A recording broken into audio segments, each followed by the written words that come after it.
Good evening, everyone. Just so everyone knows, this is being live streamed to the Public Utility Law Judge YouTube channel. Good evening. Today is Tuesday, November 30th, 2021, and it's 7 p.m. My name is Kristen Lawrence, and I'm a Public Utility Law Judge at the Maryland Public Service Commission. This is a public hearing in case number 9635, which is captioned in the matter of the application of New Market Solar, LLC, for a certificate of public convenience and necessity to construct a 50 megawatt solar photovoltaic generating facility in Dorchester County, Maryland. The applicant, New Market Solar LLC, is seeking authority to construct a 50 megawatt alternating current generating capacity solar photovoltaic facility on approximately 286 acres near East New Market in Dorchester County, Maryland. Copies of the application are available for viewing at the Dorchester County Planning and Zoning Office. That's at the Dorchester County Office Building, room 107, 501 Court Lane, room 111 in Cambridge, Maryland. The purpose of tonight's hearing is to solicit comments from members of the public on the project. All of the documents in this case are available on the Public Service Commission's website and can be accessed by using the case search feature and typing in the case number. I'm going to show you that now.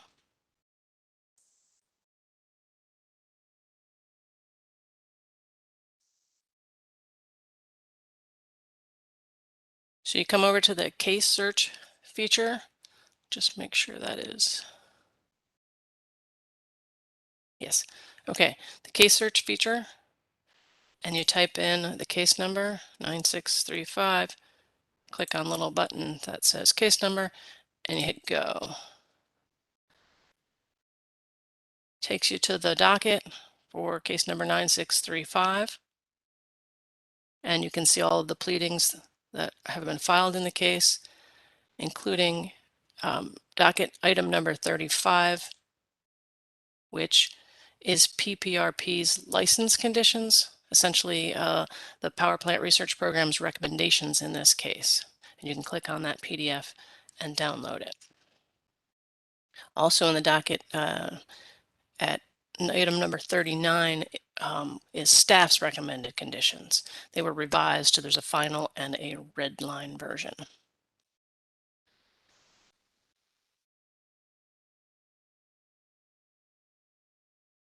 Written comments can also be submitted electronically or by first-class mail, but comments submitted electronically must be submitted through the Commission's public comment drop box, which is also on the Commission's website. Under Tools, make a public comment. Instructions for logging into the public comment Dropbox are located under the Tools section of the Commission's website. Under the Make a Public Comment tab, commenters utilizing the public comment Dropbox are required to complete a one-time registration, and all comments must include reference to case number 9635.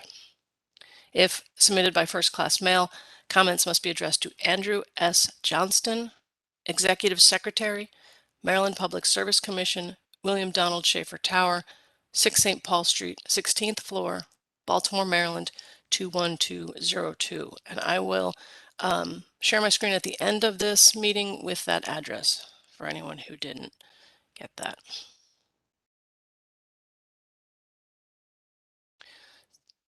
This hearing will consist of presentations by the applicant, New Market Solar LLC, followed by the Department of Natural Resources Power Plant Research Program, PPRP, which, as I said, has made recommendations in this case, and then the staff of the Public Service Commission of Maryland, which has also made recommendations. The Maryland Office of People's Counsel also has a representative at tonight's hearing. After that, anyone wishing to speak will have time to do so. I know that Hervé O'Hammond, and I hope I'm pronouncing that correctly, the Director of Planning and Zoning for Dorchester County, has joined us and will be speaking and sharing some documents. An evidentiary hearing is scheduled for December 9th, next week. It will also be held virtually. It's at 10 a.m. And it will be live streamed to the YouTube channel as well. Okay, so first we will hear from the applicant counsel. Thank you, Your Honor. I'm sorry?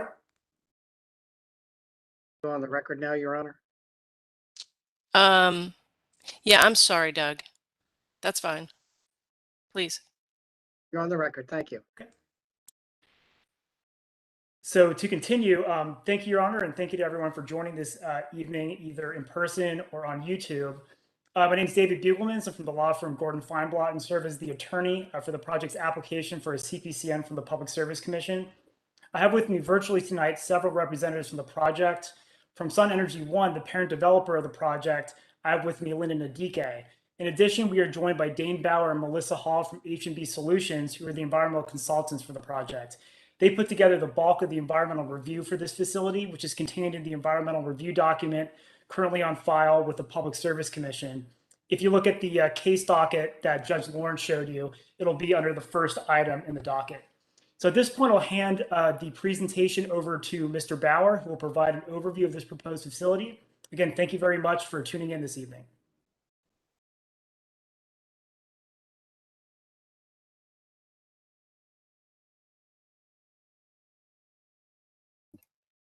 Okay. Thank you, David. Your Honor, I'm going to give Melissa and I we're the owners of H&B Solutions. Our address for the record is 37534 Oliver Drive, Selbyville, Delaware, 19975. So like David said, we prepared the environmental review document and coordinated the field work and assessments by a group of consultants. So this is a proposed 50 megawatt project, and it's right outside the town of East Newmarket. I thought one of the things I was going to say later, but it's worth doing now, is the closest house in the county had been 100 and some feet, but since we got some feedback from the county and some locals, we have set back the project 130 feet more. So we're now 250 feet from the closest resident in the county. And we've also added 175 feet to the setback that we had before for the closest residence that was in the town of East Newmarket. So now we're 1,276 feet away from the closest house in the town. When we did our environmental assessments, we did a constraints map first that identified ditches, wetlands, forested areas, and then we determined the usable area. So the usable area for construction is 258.9 acres. But the actual limit of disturbance, which would include the drive aisle, the emergency drive aisle that goes around the project, and the fence and sediment and erosion, those kinds of things, is 320 acres. This property had been a farm for decades. It was very well draining because of the drainage ditches that were on the property. Some portions of them are jurisdictional. There were 6 crossings needed for the internal drive aisles. 5 of them pre-existed. The farmer himself had put them in, and they're still usable for the project. Only 1 new crossing was needed, and the applicant has already obtained the waterway construction permit from the Maryland Department of the Environment. So there's 6 crossings altogether. In addition to that, the actual interconnection will be to the East Newmarket substation, which is right across the street on Railroad Drive or Avenue. And that interconnection is very short, and it will be through directional boring under the road.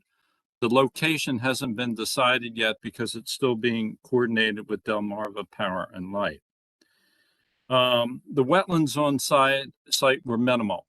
Instead of the 25-foot setback, though, that's required under the law by the Corps and MDE, we used 35 feet. Any streams on the property, we used 100-foot setback. If there were trees, a lot of the wooded areas around the property probably had wetlands in it. So we took 35 feet also from the drip line of trees when we were defining the setbacks and the usable area on the property. We are not in the Chesapeake Bay critical area on this project.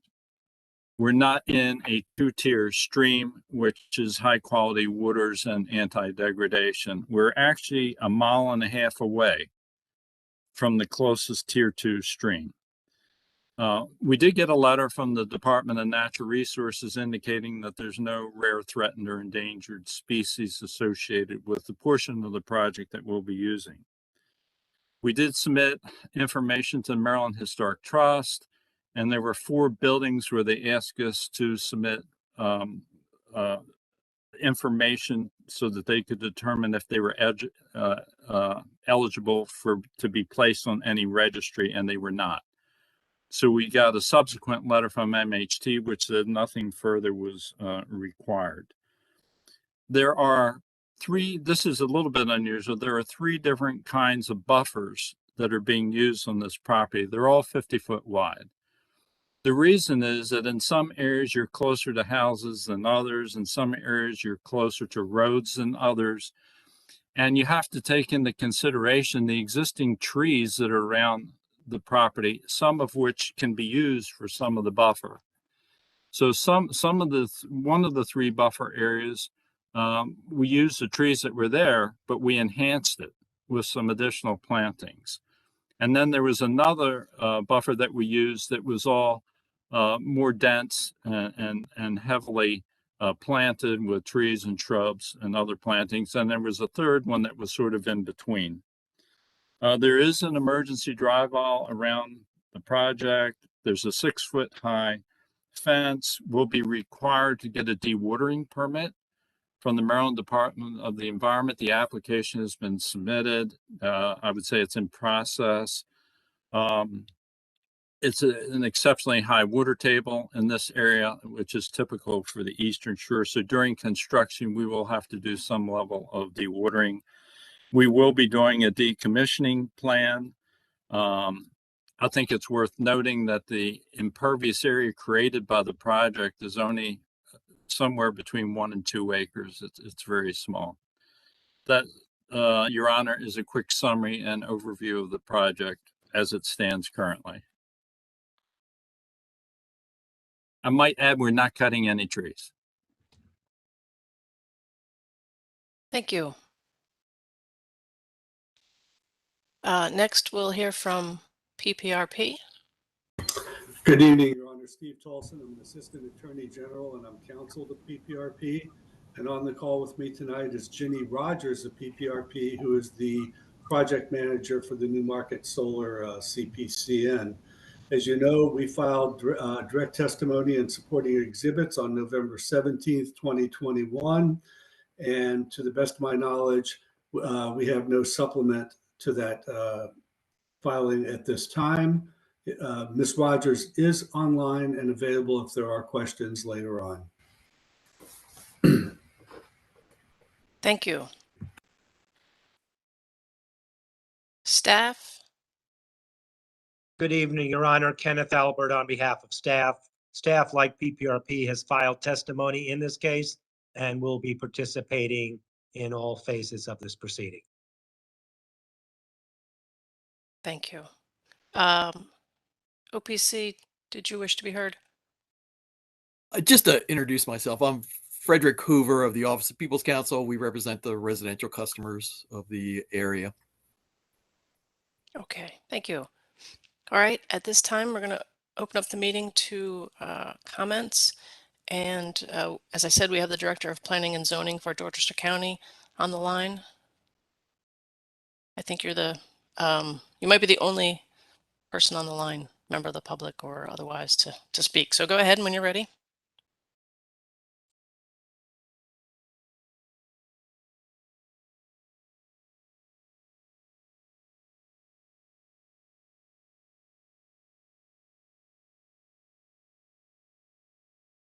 There we go. Sorry. Good evening, Your Honor. Good evening, everyone. Thank you for hearing. You can hear me, right? Yes? Okay, good. Yes. So I'm pretty sure you all know that we've had quite a few meetings about the East Newmarket Solar. It started December 3rd of last year, where the project was presented in front of the Board of Appeal. and the Board of Appeal of Dorchester County expressed that there was not enough guidance in the comprehensive plan to establish, to make a decision on what was appropriate, since the community came in large number expressing their concerns. So I can do a quick synopsis of what the concerns were at that evening, and that actually created a framework for a comprehensive plan edit that was done.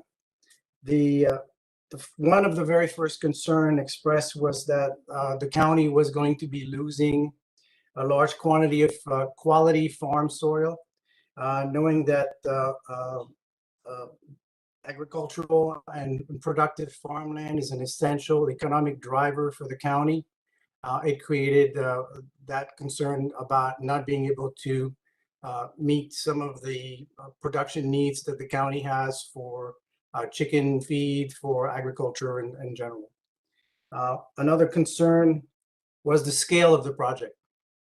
I think when you have a 258.9 acre amount of solar panel, it creates a reaction from the people that it's going to be a huge amount of solar panels and not in character with the rural quality of that community. And another concern was that, and it's still a valid concern, is that the 50-foot buffer have been, I don't want to call them unsuccessful, but they have been only somewhat successful in some of the other solar projects that are around Dorchester County. When vegetation grows slowly, the trees that are installed are not surviving very well or not establishing fast enough.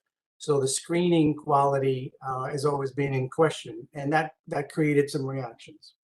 So before I go into the landscape requirements that have been talked about and voted by the Planning Commission at their November 3rd meeting as a potential document to go in front of council, we're in the middle of the process. We're not yet officialized in terms of legislation, but we've had a lot of work session, a lot of community input, and we're in between at this stage. So there was one statement that the council wished me to read, which compresses or condenses everything.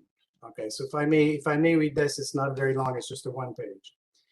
Dorchester County Council submits its comment on the 15 megawatt solar project proposed by Newmarket LLC on 4 parcel of lands near the town of East Newmarket. The proposal, if approved, would result in approximately 286 acres of solar panel, that's been changed, and related equipment in close proximity to Route 302 in the municipal boundaries of East Newmarket. The applicant's environmental review document identifies the vast majority of the soil to be impacted by the proposed facility as prime farmland and farmland of significant statewide importance. Like much of Dorchester County, the topography of the proposed site is flat, as are the surrounding properties. Because of these conditions, the view corridors into the site are unobstructed. Dorchester County has always been a predominantly rural and agricultural county. Dorchester County has adopted a comprehensive plan. The plan includes specific goals and objectives for the size and appearances of utility scale solar facilities. Once directed by the council, the Dorchester County Planning Commission will begin consideration of amendment to the Dorchester County zoning code to implement landscaping and screening standards. Once enacted by the council, those standards will become requirements for site plan approval by the Planning Commission. The Dorchester County Council has referred the site plan approval, landscaping and screening standard to the Dorchester Planning Commission in preparation for this Public Service Commission hearing. And I'm not going to read through, because that would be too long, the document that I included in terms of landscape requirement, but in general, they define bigger setbacks than were before. That's the portion I'd like to quote. The setbacks shall be measured from the nearest solar panel structure within the solar array. All conditions below shall be met. Number 1, 200 feet minimum from any road or right of way. Number 2, 200 feet minimum from any boundary, especially residential zoning districts. Number 3, 500 feet minimum from nearest resident exterior walls. And then number 4 is note, there's a setback flexibility which will be provided if the solar installation is located adjacent to an established wooded area.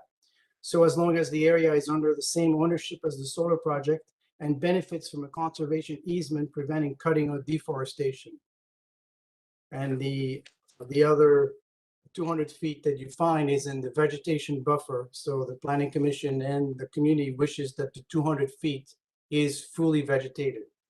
One of the other that we've talked about, because we have some reaction, is that the vegetation shall be fully established prior to the solar installation happening. And that's a big ask. But at the same time, it makes the screening not be something that happens, 5 years down the line when the trees that are planted a little too far apart are not doing their job. But if the screen is fully established and it's a 200-foot buffer, then I think that the community will have a better appreciation of these solar projects. If you have any questions, I'll be happy to answer. I don't want to take too long, so I don't know if you want me to keep going, but. Oh, we have plenty of time. Okay. If you have more that you want to say, I wanted to make sure, I think you indicated in your email that you know how to file these. As I showed Well, at the beginning of the hearing, how to file yeah. them online. I tried, and the Dropbox rejected me a couple of times, so I kind of gave up. I give them to you, but Okay. I'll try again tomorrow. No, that's fine. I can get them where they need to go. Sure. It just somehow wouldn't. It was the 2 filter. documents that you attached to your email. Yeah. Okay. So we have the second document that you have received is what the Planning Commission looked at in detail and voted for unanimously on November 3rd. And that represents the progression of this community towards bigger buffer, better established buffer, distances to residents, which was something that I think I heard the Newmarket Solar people have taken into account to some degree. We always talk about required irrigation for it's really important for everyone to make sure that these buffer are well established and efficient. So we've required irrigation for the buffers to make sure the trees don't die. We have a couple of projects that are, as I said, I don't want to name them, but they're not 100% successful.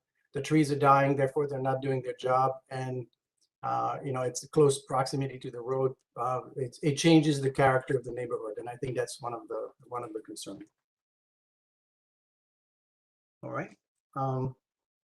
The rest is more technical about maintenance agreement and all this type of thing that we've heard. But I think I want to thank you for your attention and for hearing us tonight. Thank you. Okay, I don't see that anyone else has joined us. Is there anyone else who would like to be heard at this time? No, I don't. Seeing no one, we're going to keep this hearing open until 7:30 to see if anyone joins us. And then if no one's joined us, we'll adjourn at that time. Right now, I'm going to share the address. If someone watches this on YouTube and needs the address of where to send public comments, I'm going to share that now. And then I'll come back, like I said, at 7:30 and adjourn. If anyone has anything else, they feel free to jump in at that time. Thank you.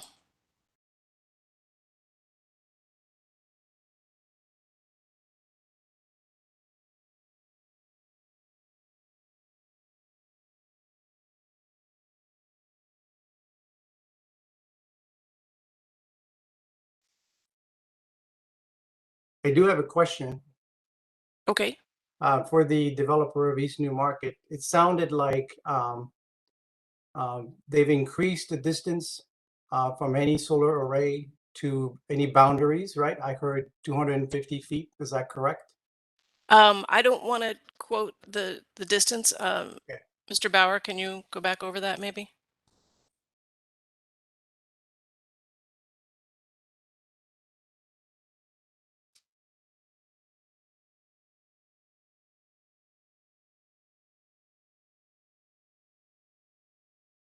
Mr. Bauer is on mute.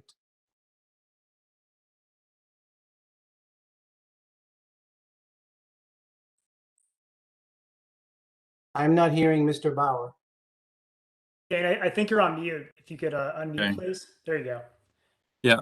So to repeat, with the added separation distance that the applicant provided, the closest house in the county, the closest property now that has a house on it is 250 feet from the project.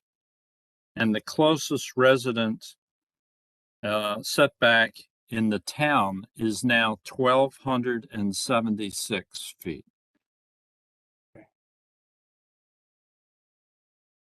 So the 250 feet is from a residence itself or from the boundary of a residential parcel?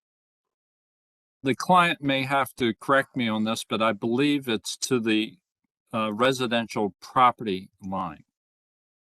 That is correct. Dan, the 250 feet is actually to the boundary of the residential property, not to the So resident. that would comply with the 200 feet minimum that is defined in our new, in that the community wanted to do.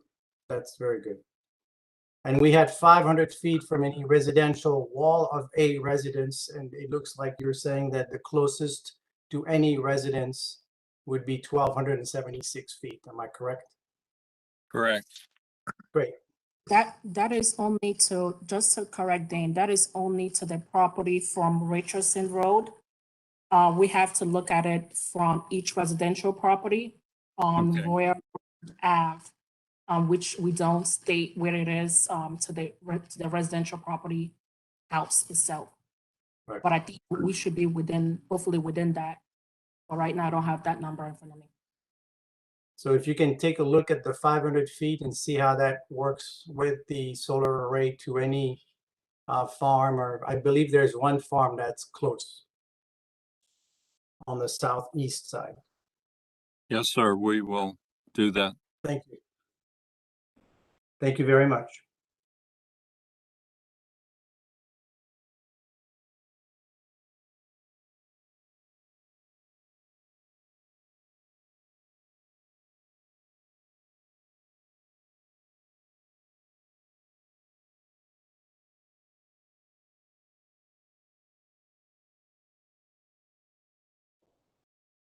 How is the developer reacting to the 200-foot vegetation buffer?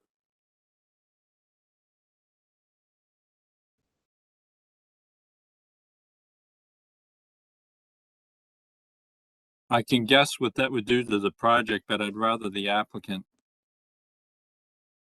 Dan, I will actually answer that. Mr. Herman, unfortunately, in regards to that, when we filed our application was before all this new ordinance and changes that the county is making. So the ordinance that we're following is the ordinance that was currently in place when we filed an application back in, I want to say to the county was actually June of 2020. So the ordinance is what we're trying to meet. During the meetings that we had, there were some comments. So we were trying to come to a compromise with the community by making sure that we do a bigger setback and also add more vegetative buffers and also seed mix for pollinators. So that's kind of where we are. We're not meeting the new ordinance that the county is drafting, but do meet all the ordinance that was in place when we actually filed our application back in June of 2020. Obviously, it would cut back the area where we could put panels and affect our ability to meet the capacity that we've agreed to with the PJM. Okay. I think for the community, it would go a long way if the view corridors or some of the more, the perspectives or the perception from certain areas was buffered with a little extra muscle. And then if you have, other areas that are more perimeter and bordered by fields or existing forests, maybe I'm not giving suggestion here because the new ordinance is in place to keep the 200 feet as much as possible, but knowing very well that you have an existing ordinance in place and that you're respecting the regulation that was in place at the time you filed, I understand what you're doing. I'm just asking if there are any possibilities to increase those buffers when it's not going against the project that would help some of the community reaction in general. We will definitely take that into consideration, and if you look at our site map posted, you will see where we place buffers, mostly around residential properties as well. We took that into account, and roadways. So we Right. do keep that into account, and we can definitely send you our site plan so you can take a look at it. We did keep that in mind with our redesign. And if I may ask, Your Honor, what is your opinion in terms of old ordinance versus new ordinance, which, by the way, is not yet an ordinance, but is in process of becoming one? I'm sorry, I'm not going to be able to answer that. That's all right.